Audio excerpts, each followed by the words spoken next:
우리 말씀 함께 보겠습니다. 우리 19절부터 28절입니다. 오늘 침례 요한에 관한 내용입니다. 다시 시작하는 복음 공동체 첫날이 저희가 1월 1일 창조, 그다음에 계시, 구원 이것들을 이루어 가시는 로고스, 하나의 원리가 아닌 역사하시고 그것들을 이루어 가시는 말씀의 능력, 그리고 우리와 교제하시고 우리의 인생 가운데 행하시는 그 하나님 우리가 주목했습니다. 그러니까 헬라 사람들이 생각하는 로고스와 지금 사도 요한이 지금 우리에게 전해주고자 하는 이 로고스는 전혀 다르죠. 차이를 통하여 간극을 좁히고 가장 궁극적인 것들을 우리에게 알려줌을 통해 이 말씀을 대하는 우리의 태도가 어떠해야 하는지, 그것이 요한계시록 마지막 말씀에 대한 태도와 연결되어 있었습니다. 그리고 어제는 그 9절부터 18절의 말씀을 통해 하나님의 자녀된 권세라기보다 권리와 특권이었고, 진정한 영광은 하나님의 현현이었고, 하나님의 현현의 핵심은 은혜와 진리의 어떤 것? 충만함이었습니다. 그래서 그 복음 공동체의 그 요소들을 우리가 함께 보고, 오늘은 복음 공동체의 핵심적인 어떤 역할이냐면 증인의 역할입니다. 복음 공동체라고 하면 우리가 복음을 가지고 누릴 뿐만 아니라 그 복음을 전해야 하는 증인의 사명이 온전히 있는 것이죠. 그것에 대한 그 요한의 스스로에 대한 고백입니다. 이 요한은 사도 요한이 아니라 침례 요한이죠. 침례 요한에 대한 내용입니다. 자, 오늘 유대인들이 보냈다라고 하고요. 자, 24절 바리새인들이 보냈다라고 하는데, 그 두 사람, 두 그룹이 같은 그룹은 아니고요, 다른 그룹입니다. 유대인들이 보낸 그룹은 제사장들과 레위인들이죠. 그리고 24절 그들은 바리새인들이 보낸 자라라고 할 때 그 중에 일부 바리새인들, 사절단에 있는 일부 바리새인들이 있었던 것 같습니다. 그러니까 두 그룹에서 이제 지금 계속 질문을 하고 있는 거예요. 질문의 핵심은 뭘까요? 첫 번째, 그 제사장들과 레위인들이 하고 있는 질문의 핵심은 뭡니까? 너 누구냐? 라는 거예요. 너 누구냐?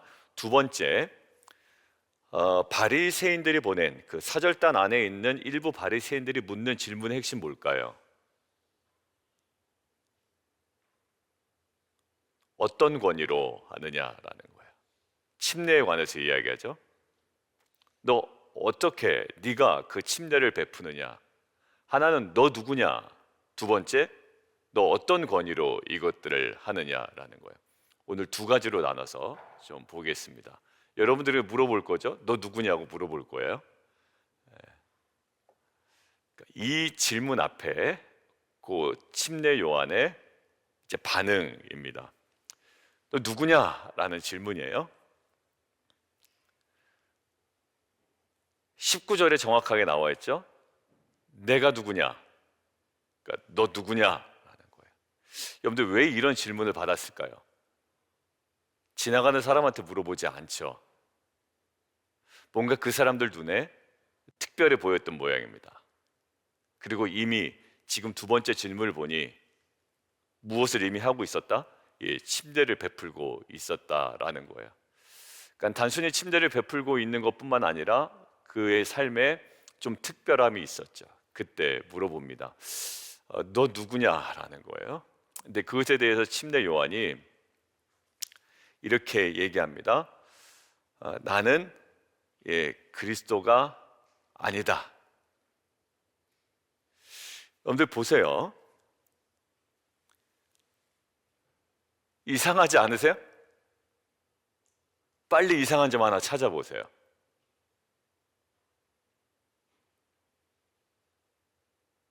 누구냐고 물어봤으면 뭐라고 대답해야 돼요? 이 상황 속에 너 누구냐? 라고 물어볼 때 드러내어 말하고 숨기지 아니하니 드러내는 말이 뭐라고 얘기합니까? 23절로 가야죠. 23절 한번 보겠습니다. 읽을까요? 시작.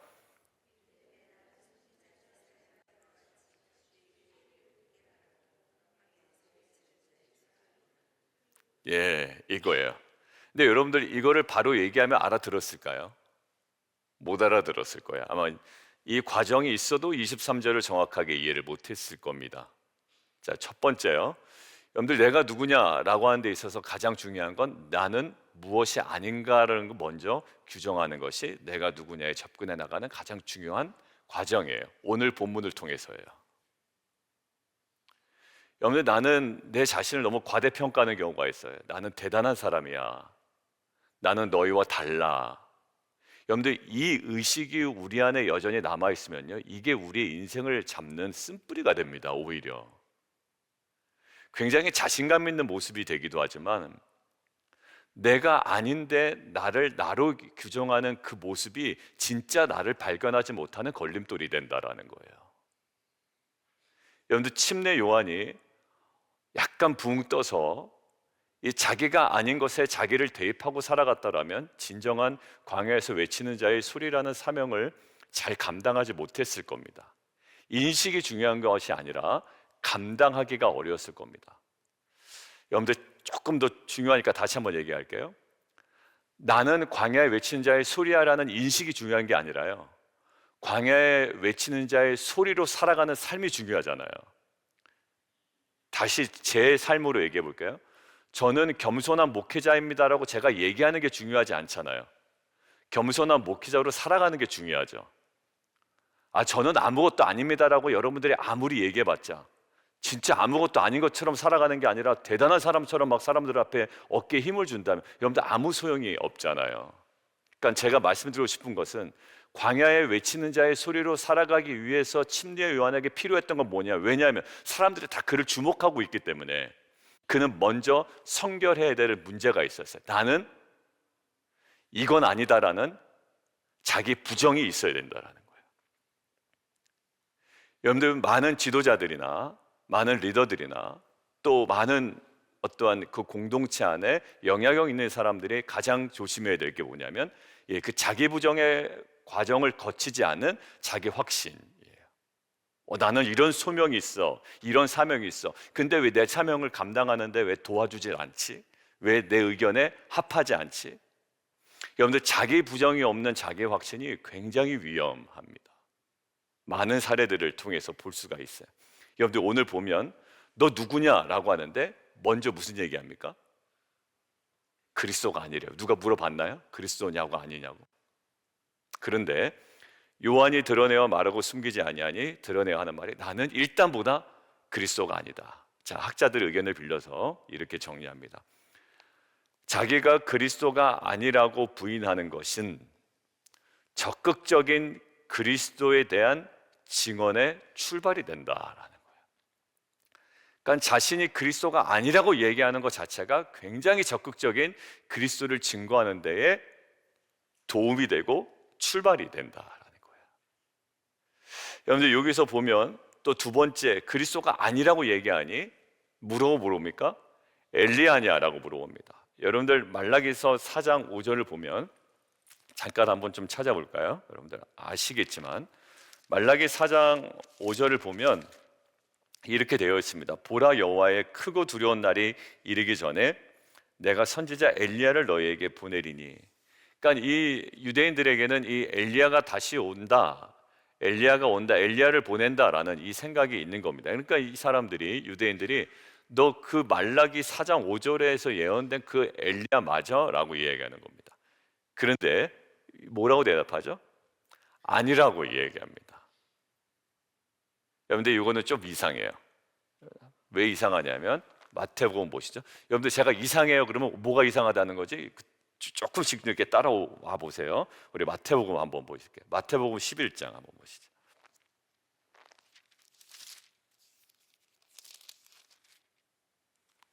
마태복음 11장 우리 14절 한번 보실까요? 같이 한번 읽어봐요. 여기 뭐라고 되어 있는지. 그리고 여러분들 성경책에 여기 그 검은색으로 되어 있나요? 아니면 빨간색으로 되어 있나요? 여러분들 아마 그 성경이 좀 제대로 되어 있는 성경은 빨간색으로 되어 있을 거예요. 11장 14절. 빨간색이란 말은 누가 얘기했다는 거죠? 예수님께서 얘기하셨다는 거예요. 그러니까 예수님 거짓말 안 하시죠? 그러니까 예수님 말이에요, 이게. 자, 11장 14절 함께 읽겠습니다. 시작.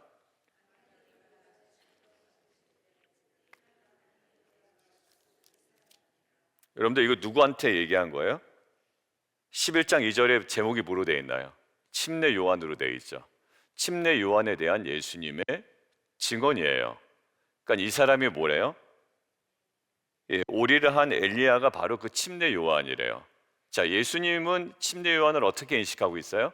말라기서 4장 5절에 오시게 보내겠다라고 한 엘리야가 바로 그 이 침례 요한이라는 거예요. 자, 그리고 조금 더 가서 17장 12절 한번 보시죠. 마태복음 17장 좀 뒤로 가서 17장 12절입니다. 여러분들 저한테는 오늘 본문이 매우 중요하고요. 저와 여러분에게 정말 중요하다고 생각이 들어요. 그러니까 잘 한번 따라가 보죠. 17장 12절 한번 같이 읽습니다. 시작. 내가 너희에게 말하더니 엘리야가 이미 왔을 때 사람들이 알지 못하고 임의로 대우하였도다. 인자도 이와 같이 그들에게 고난을 받으리라 하시니. 예. 여러분들 이것도 빨간색이에요. 예수님께서 침례 요한에 대해서 분명히 얘기합니다. 누구다? 오리라고 했던 그 엘리야 맞다. 근데 여러분들 침례 요한을 자기는 자기 자신을 어떻게 인식하고 있어요? 그 엘리야 아니라는 거예요.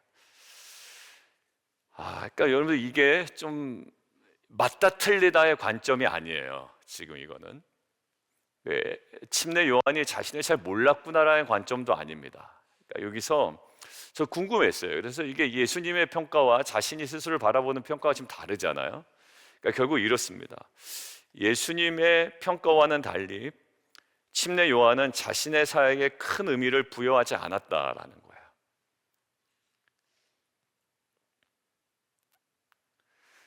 그리고 그게 중요하지 않았다라는 거예요. 예수님은 엘리야 맞다고 얘기하고 자신은 그 엘리야 아니라고 얘기하는 거예요. 이것은 예수님의 생각과 나는 달라 이 개념이 아니라 자신의 사역에 큰 의미를 부여하지 않았다라는 거예요. 여러분들 죄송하지만 교회 안에 또 사회적으로 볼 때 여러분들 뭐가 문제가 됩니까? 자신이 큰 인물인 줄을 아는 사람들이 많으면 많을수록 공동체 안에 참 문제가 많아집니다. 아까 말씀드렸죠? 저는 아무것도 아니에요 목사님 이런 말이 중요한 게 아니에요. 실제로 삶이나 태도가 중요한 거죠.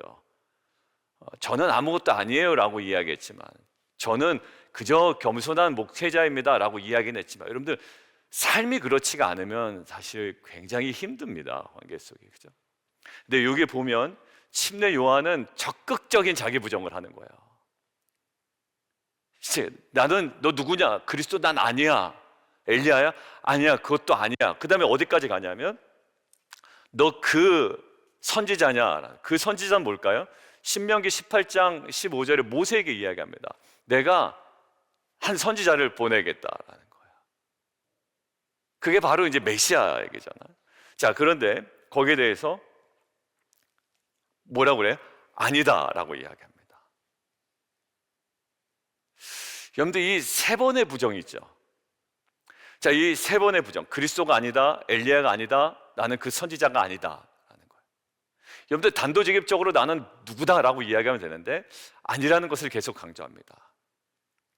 여러분들 자신이 아무것도 아님을 인정하는 이 자기 부정은 실제로 자기가 이런 사람입니다라고 규정하는 자기 자신의 온전한 삶을 살아가는데 매우 중요해. 그래서 참된 제자가 되기 위한 뭐죠? 날마다 자기를 부인하는 삶이에요. 나는 아니다라는 것들을 명확히 할 때 내가 무엇인지를 알아가는 가장 중요한 통로로 들어가는 그 입구가 됩니다. 여러분들 그 이후에 그럼 넌 누구냐? 도대체 누구냐라고 할 때 뭐라고 얘기하냐면 이사야서 40장 3절에 있는 말씀 그대로요. 우리가 주일에 나눴죠. 이게 바로 침례 요한의 자기 고백이었다고요. 이것들을 가지고 자기의 사명을 발견해냈다라는 거예요. 자, 이사야서 40장 3절에 있는 그대로 광야에서 외치는 자의 소리다. 여기 뭐냐면 여기서 나오는 길은 어떻게 보면 그 굉장히 높은 산이 있으면 그것들을 깎아 평지가 되게 하고, 이사야서 보면 골짜기가 있으면 또 그것들을 메워서 평지가 되게 하라.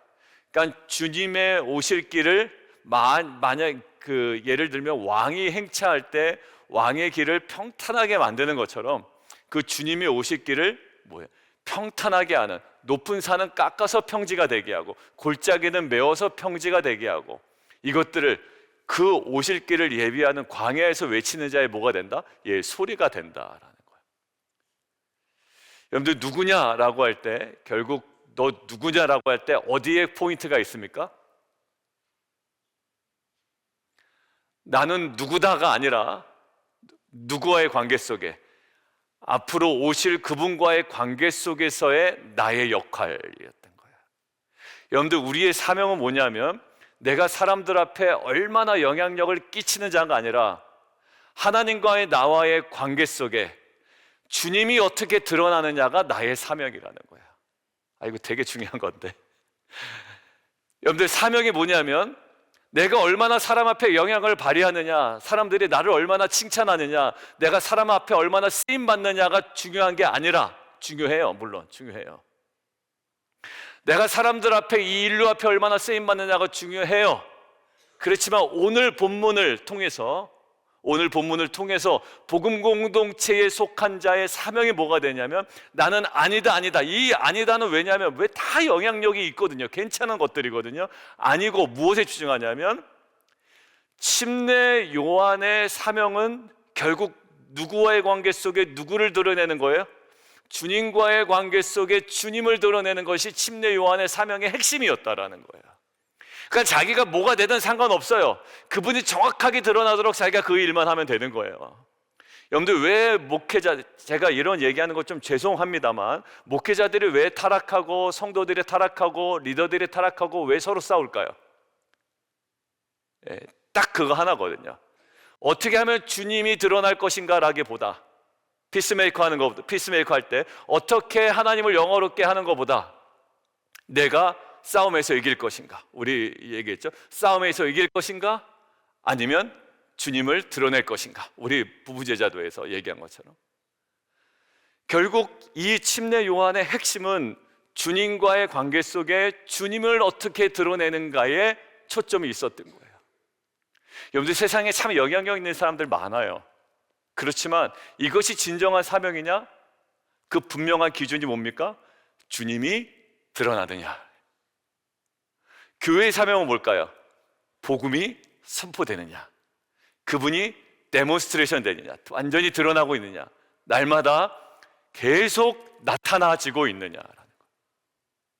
그래서 예전에 교회 개척하고 나서 그 파이프 오르간 찍어서, 왜냐하면 우리 교회에 이렇게 처음 들어왔으니 우리 교회는 아니지만 이런 좋은 장소를 허락해 주셨다고 막 저것도 찍고 교회 전경도 찍고 막 올렸다가 제가 싹 지웠다고 한번 말씀드렸잖아요. 왜냐하면 그게 우리 교회는 아니거든요. 그죠? 교회는 여러분들이 교회고, 그리고 교회 교회 머리 대신 예수님이 드러나야 되는데, 우리 교회 파이프 오르간도 있고 우리 교회 아니지만 이런 교회를 주셨고 막 건물도 이렇게 돼 있고, 이걸 찍어서 페이스북에 좀 올렸다가 그거를 싹 내려버렸다고요. 여러분들 결국 뭐예요? 증인은 하나님 주님과의 관계 속에 주님이 드러나는 것, 그것이 증인이고 그것이 우리의 사명이 되어야 될 줄 믿습니다. 그러기 위해서는 뭐예요? 계속적인 자기 부정의 과정이 있어야 돼요. 말이 중요하지 않아요. 아니에요. 하지만 우리 안에 진짜 계속적인 자기 부정, 심지어 어디까지? 주님은 엘리야 맞다고 하는데도 자기는 엘리야 아니라고 하는 지경까지 가는 저의 모습이 되기를 원합니다. 그래야 참된 사명자의 그 아름다운 모습이 우리 안에 드러날 것 같아요. 두 두 번째 질문이 뭐라고요? 권세에 관한 내용이에요. 야, 어찌하여 침례를 베푸느냐라는 거예요. 여러분들, 이 침례는 그 당시에 침례가 있습니까? 없습니까? 있었어요. 누구에게? 유대인 그룹 중에 한 유대인 그 그룹에서 어떤 식으로 침례를 했냐면, 유대교로 개종을 한 사람들이 자신이 이제 개종자임을 공동체 안에 알리기 위하여 침례를 합니다. 근데 이 침례의 특징은 뭐냐면, 누군가 이 사람에게 베푸는 것이 아니라 자기가 합니다. 스스로 하는 거예요. 자체적으로 합니다. 그런 경우가 하나 있었고요. 두 번째는 쿰랑 공동체라고 들어보셨죠? 쿰랑 공동체. 쿰랑 공동체에서는 자신들이 이렇게 생각해요. 종말의 의인이다라는 어떤 자기 자신의 그 규정을 하는 거예요. 그래서 자기 자신들은 종말의 의인 공동체라는 것을 나타내는 표식으로 매일 침례를 합니다. 매일. 자신들은 종말의 시대를 살아가는 의인 공동체다라고 해서 매일 침례를 해요. 근데 이때도 동일하게 어떻게 하면 누군가가 베푸는 것이 아니라 자체적으로 스스로 침례를 해요. 자, 그런데 요한의 침례는 좀 달랐던 거예요. 요한의 침례는 어떻게 됩니까? 요한이 사람들에게 베풉니다. 스스로 하는 게 아니라 요한이 베푸는 거예요. 그게 좀 이상하죠. 스스로 침례를 베풀고 있는데 이제 요한이 사람들에 베풉니다. 그러니까 사람들이 보기에 저거 무슨 대단한 어떤 것, 큰 권세를 가진 종말론적인 인물인가라는 생각을 하게 되는 거예요. 그로 인해 어디까지 가죠? 저거 대단한 권세를 가진 자인가? 라고 생각을 하게 된 겁니다. 권세가 있죠. 왜? 그전에는 사람들이 스스로 침례를 베풀었단 말이에요. 근데 이 사람은 누군가에게 침례를 자기가 주고 있어요. 자, 이렇게 대단한 권세를 가진 것만은 확실해. 그러니까 너 어찌하여 침례를 베푸느냐라고 물어봅니다. 자, 그런데 26절 보세요. 뭐라고 대답하는지 한번 읽어보죠. 시작. 요한이 대답하되 나는 물로 침례를 베풀었거니와 너희 가운데 너희가 알지 못하는 한 사람이 섰으니 라고 이야기합니다. 여러분들 여기도 보세요. 자기에게 권세가 있다 없다? 일단은 있다. 나는 물로 침례를 베풀었다. 니네들은 서로 그냥 자기가 스스로 침례를 베풀었잖아요. 나는 물로 침례를 베풀었어. 그런데 다른 성경 보면 이제 내 뒤에 오시는 분은 물로 성령으로 침례를 베푸신다라고 이야기하죠. 오늘 본문에 나와 있지 않지만 27절을 한번 제가 읽어볼게요. 곧 내 뒤에 오시는 그이라 나는 그의 신발끈을 풀기도 감당하지 못하겠노라 하더라 라고 이야기하죠. 자, 여기는 뭐냐면 아직 알려져 있지 않은 그분의 권세에 비하면 내가 나타내고 있는, 나에게 드러나고 있는 이 권세는 사실 아무것도 아니다라는 거죠. 그러니까 나에게 주목되는 권세가 있습니다. 화려함이 있습니다. 사역에 또 잘하는 부분들도 있을 거 아니에요. 목사든 리더든 사역을 잘하고 또 사람들이 칭찬하고 주목할 만한 어떤 권세, 권위, 열매들이 있단 말이에요. 근데 이것들을 고스란히 하면 아무것도 아니다라는 거예요. 이것은 단순히 그냥 레토릭이 아닙니다. 그러니까 우리는 신앙생활하면서 그냥 레토릭으로 하면 안 되고요. 그게 철저하게 기도의 자리에서 고백되어진 고백이 되어야 되는 거예요. 여러분들 아니에요, 저는 아무것도 아니에요가 아니라 기도 자리에 철저하게 자기 부인된 이 고백. 그래도 나는 인정받고 싶습니다라는 우리의 꿈틀꿈틀거리는 우리의 욕망이 아니라 이 내 뒤에 오시는 진짜 그분의 권세에 비하면 아무것도 아니다. 실제로 아무것도 아닙니까? 아무것도 아니죠. 침례 요한의 침례보다 왜 그분의 오시는 그 사역과 그 침례는 더 궁극적인 것, 진짜 아무것도 아니었거든요. 여러분들 저희가 사역하는 것보다 어떻게 보면 어떤 설교했을 때 변하고 어떤 나눔했을 때 속으로서 변화되고 할 때 우리에게 드는 여러 가지 우리 안에 있는 만족감이 있지만 결국 더 큰 권세가 어디 있는지 아세요? 성령께서 역사해야 됩니다. 여러분들 이것은 제가 2025년 사역할 때 가장 중요하게 생각하는 건데요. 모교 성령 집회 이제 다음 주부터 시작되는데요. 그게 말씀을 잘 전하고 못 전하고의 차이도 물론 있어요. 그리고 찬양 인도의 차이도 있을 거예요. 기도 인도의 차이도 물론 있을 겁니다. 자, 그런데 여러분들 아나도세 밭을 삽시다라고 우리가 송구혁신 예배 때 말씀 전했잖아요. 근데 이게 성령께서 강하게 여러분들의 마음속에 공동체 역사하지 않으시면 그때는 이렇게 뭔가 잡혔지만 그냥 그것과는 전혀 다른 삶을 살고 있어요. 밭 안 사요. 그리고 또 다른 주일 예배 때 우리가 말씀을 전하지만 듣지만 여러분들 그거와는 전혀 다른 삶을 우리는 살아갈 수 있어요. 여러분들 결국 우리 안에 뭔가 일어나는 일 같고 뭔가 시작되는 것 같고 뭔가 예배 때 느낌이 있는 것 같고 누군가 인도를 잘하는 것 같고 누군가의 리더의 나눔이 좋은 것 같지만 여러분들 정말 중요한 건 뭐냐면 그분이 일을 하셔야 됩니다. 여러분들 그 권세에 비하면 우리의 지금 쓰임은 우리의 사역은 사실 아무것도 아닌 거예요. 그러니까 거기에 만족하거나 뿌듯해하거나 거기에 우리가 머물러 있는 것이 아니라 지금 침례 요한이 계속 그분의 권세에 비하면 아무것도 아님을 그리고 그분의 권세에 주목하게 하는 것임을 봤던 것처럼 여러분들 저나 여러분들이나 모든 리더나 지기들 그리고 정말 힘써야 될 기도의 제목은 뭐냐면 성령 하나님 우리 공동체에 친히 역사하여 주옵소서. 예배 끝나고 갈 때 목사님 말씀 참 은혜입니다. 오늘 마지막 찬양 좋았습니다. 이야기하고 다 좋아요. 근데 제가 거기다 대고 제가 뭐라고 기도를 하냐면 물론 크게 기도하지 않고 제가 입술을 열어 기도하지 않아요. 하나님 저게 성령으로 하나님 역사하여 주시고 성령 안에 열매 맺게 하시고 참된 변화가 일어나는 하나님 아버지의 좀 압도하는 능력이 하나님 그 모든 생명과 가정 속에 일하여 주옵소서.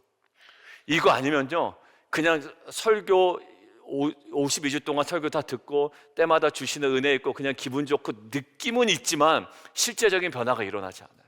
근데 보세요, 침례 요한이 한다고 변화가 일어나나요? 그렇지 않아요. 그런데 주님이 오셔서 그분들이 직접 일을 하시니 막 귀신이 막 떠나가고 안진뱅이 일어나고요, 그 다음에 그들이 회개하고 돌아오고 그리고 예수님의 제자들 다 떠났지만 결국 성령이 임하시고 성령이 일하시니 벌벌 떨어서 3번이나 부인했던 베드로가 이제는 증인으로 살아가지 않습니까? 누가 하신 거예요? 성령이 하신 거예요. 여러분들 베드로 잘했다고 우리가 칭찬합니까? 아니에요. 베드로가 자기 자랑 핫듭니까? 아니요, 전혀 하지 않아요. 사도 바울이 취해 있습니까? 자기 도취에? 그렇지 않아요. 오히려 배설물을 여겼다는 거예요. 여러분들 어느 역사? 성령께서 일하셨다는 역사. 여러분들 오늘 침례 요한의 이 모습은 우리에게 굉장히 중요한 모습을 보여줍니다. 여러분들 우리 안에 신앙적 레토릭은 이제 다 깰 필요가 있을 것 같아요. 목회자로서 할 수 있는 레토릭, 왜? 그렇게 해야 겸손한 목회자로 보이니까. 근데 그 레토릭보다 더 중요한 건 그 자리에서의 철저한 자기 부인, 기도의 자리에서. 그리고 정말 성령께서 역사하셔야 된다라는 그 하나님과 그 성령님과 그 주님 삼위일체 하나님에 대한 그 권세에 대한 확신, 그것이 이 다시 시작하는 복음 공동체에 일어나야 되는 놀라운 변화의 모습인 줄 믿습니다. 지난주 설교 기억나시죠? 내가 정한 듀데이까지 하나님 응답하지 않으신다면 그것들을 미뤄서까지도 그분을 신뢰하고 순종하는 자리까지 나아가자고. 누가 얘기했다고요? 이영규 선교사님이. 여러분들 이것이 그냥 레토릭이 되면 안 돼요. 아 그래 우리가 기도해봤는데 하나님께서 이렇게 하시는 것 같고 기도했더니 하나님께서 주셨고 기도했더니 우리의 자녀가, 이 모든 것들은요 사실 우리의 생각에 많이 개입된 거거든요. 철저하게 성령님 앞에 무릎 꿇고 기도하고 거기서 인생의 모든 승부를 보는 거예요. 약간 승부를 본다 그러니까 약간 좀 너무 세속적인 것 같은데, 정말 그 복음의 능력을 우리가 경험하는 거예요. 우리 함께 기도하겠습니다.